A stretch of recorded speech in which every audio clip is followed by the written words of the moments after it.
My favorite way to end a long day of backpacking is cozying up in my sleeping bag. But with so many options, how do you know which one is right for you? Let's talk about sleeping bags.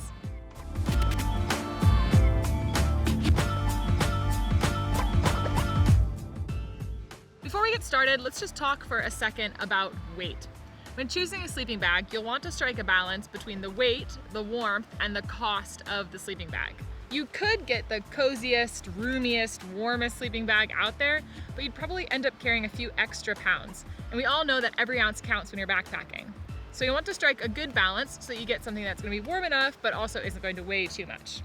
In the same respect, before you buy the lightest weight sleeping bag possible, remember that your enjoyment on trail is super important. So you'll want to get some features that will still make the bag comfortable for you. Okay, let's dive in.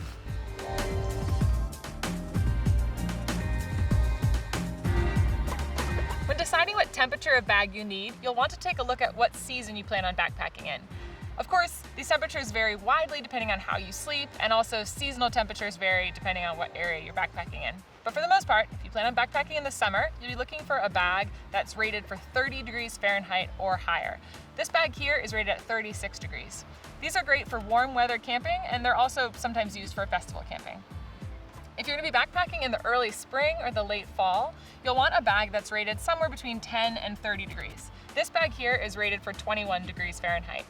These bags are sometimes referred to as 3-season sleeping bags as they cover a wide variety of temperatures. For backpacking in the winter, you'll want to look for a bag like this one, rated at 10 degrees and lower. This bag here is rated for 10 degrees. These are really winter weight bags, and there's a variety of temperatures, so find one that'll work for your winter camping. When you look at the temperature rating of a bag, you'll see two numbers listed. The higher number is referred to as the comfort rating, and this is the temperature at which the average cold sleeper will be comfortable. Because women tend to sleep colder than men, this is sometimes referred to as the women's rating. This lower number is the lower limit rating. This is the temperature at which the average warm sleeper will be comfortable.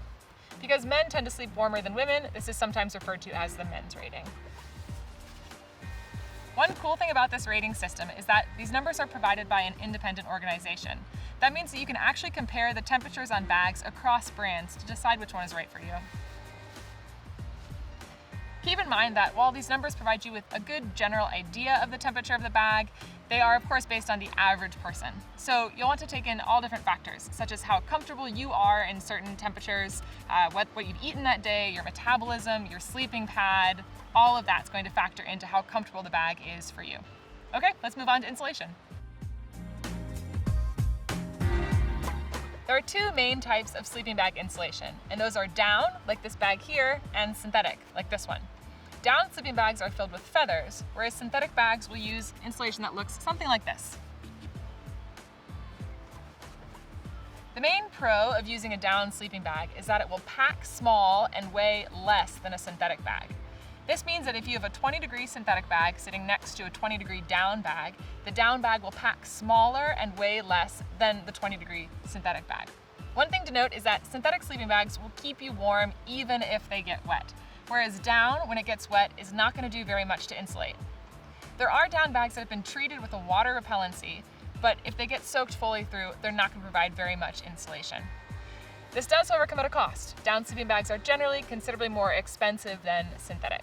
Some people may have allergies to down, so if that's the case, it's a good idea to go ahead and get a synthetic bag.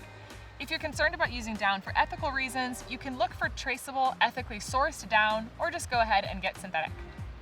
There's one more thing to talk about with down bags, and that is fill power. Without getting too deep into it, fill power is essentially a measurement of how well the down will loft and trap your body heat. The higher the number of fill power, the better the down will compress and the lighter that it will be.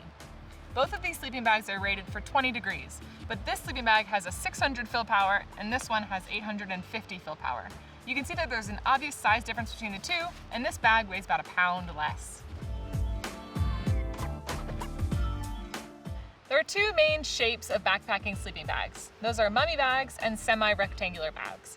Mummy bags, like this one here, are shaped like a mummy. So they're narrow at the feet and then wider here at the shoulders. Mummy bags are the most efficient sleeping bags for backpacking, as once you're inside the bag, there's not a ton of extra air, so the bag will help retain your warmth a little bit better. These bags, however, don't give you a ton of space to move around, so generally speaking, if you want to sleep on your side, you'll have to roll over with the mummy bag rather than inside it.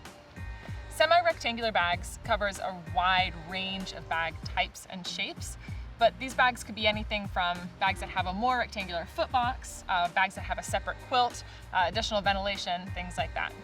Semi-rectangular bags give you a lot more interior space for comfort, but again, they're not as efficient as mummy bags because you have a lot more air inside the bag that you have to heat.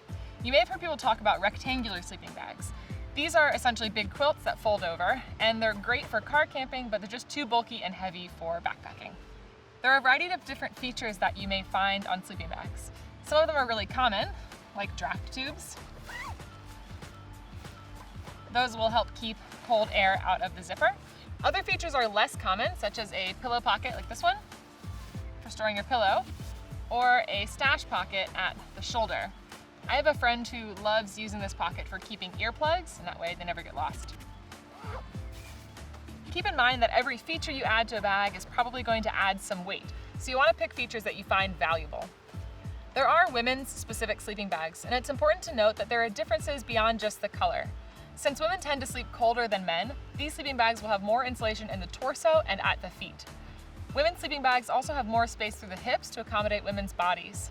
Another cool thing is that women's bags will generally have the rating for the comfort rating listed on the bag. Women's bags tend to also have a right-handed zipper, so you can actually zip right-handed zipper sleeping bags and left-handed zipper sleeping bags together if they're compatible. The best way to tell what sleeping bag is going to be right for you is by coming to the store and trying a couple out. So if you want more tips on backpacking, check out our videos here and please subscribe below. See you later.